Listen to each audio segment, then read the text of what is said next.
So couldn't take the birth control and couldn't take antidepressants, but I was depressed. I believed what everybody was saying about me, and the pain got to be so bad on my period that it wasn't just the day before and the day of where I was in the fetal position throwing up crying. It started to be a few days before, the whole period, a couple days after, and it just continued, and it just seemed like I had, maybe a week out of every month where I felt okay and normal, not in pain.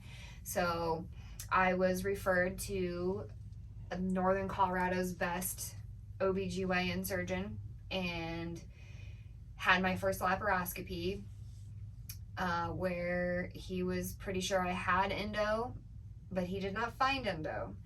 And he's like, all right, I think maybe you have adenomyosis.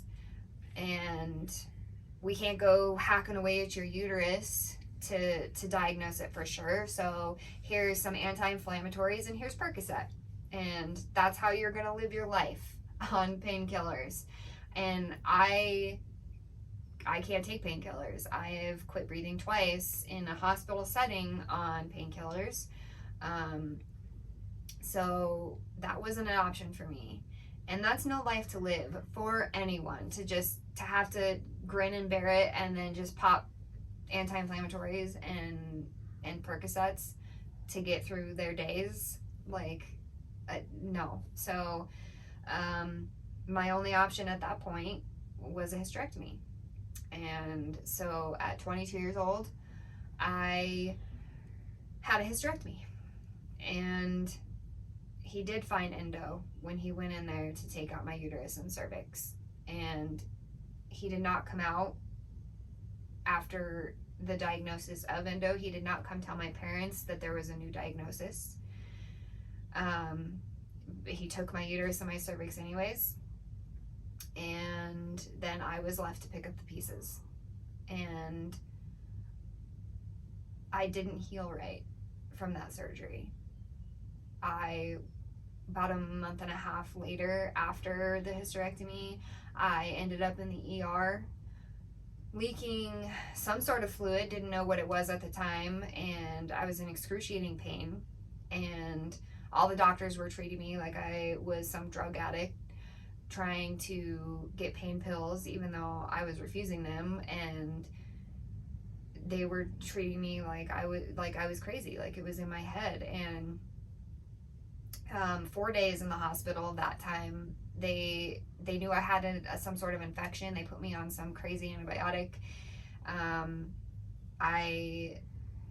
They didn't know what was wrong with me, and they discharged me because I wouldn't take the painkillers. During that stay, I did quit breathing. I coded, and I don't really remember much except for waking up and my chest hurting.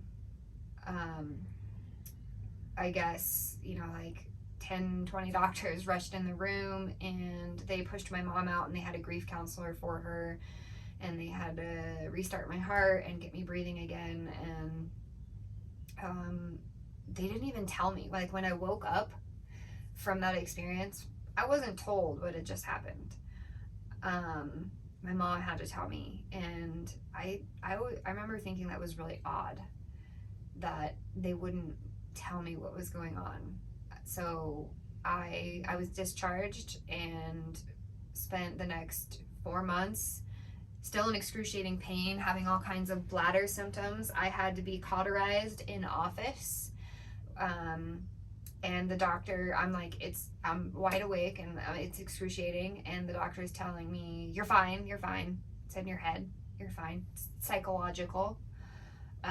His assistant would also not write me out an excuse to get out of work because it's in my head. The pain I was experiencing was in my head. And I ended up in the hospital again in 4 months after, so 6 months after the initial hysterectomy, leaking fluid, excruciating pain, and they were going to discharge me again. And finally my parents had to say, absolutely not. You are not letting my daughter leave this hospital until you tell me what is wrong with her. And so another OBGYN was like, okay, here's the game plan. We're going to send you to a urologist. We're going to probably do another abdominal surgery, see what's going on. I was just trying to stay sane at this point.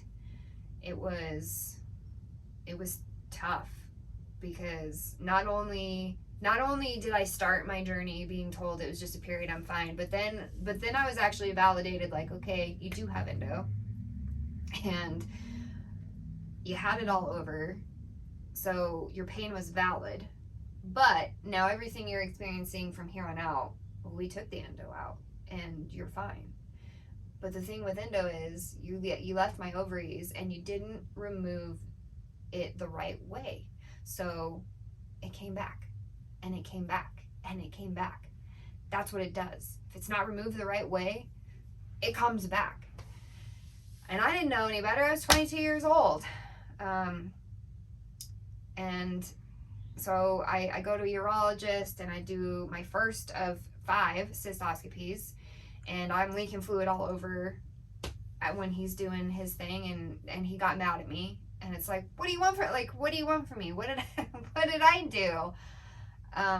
Went back in for another laparoscopy with vaginal cuff revision, and they found a tiny hole at the top of my vaginal cuff. I was leaking peritoneal fluid for 8 months and was in just excruciating pain, and the doctor who did that surgery said I had to peel organs off of other organs, and I had to put more fluid in there to keep everything free floating because everything was just stuck together.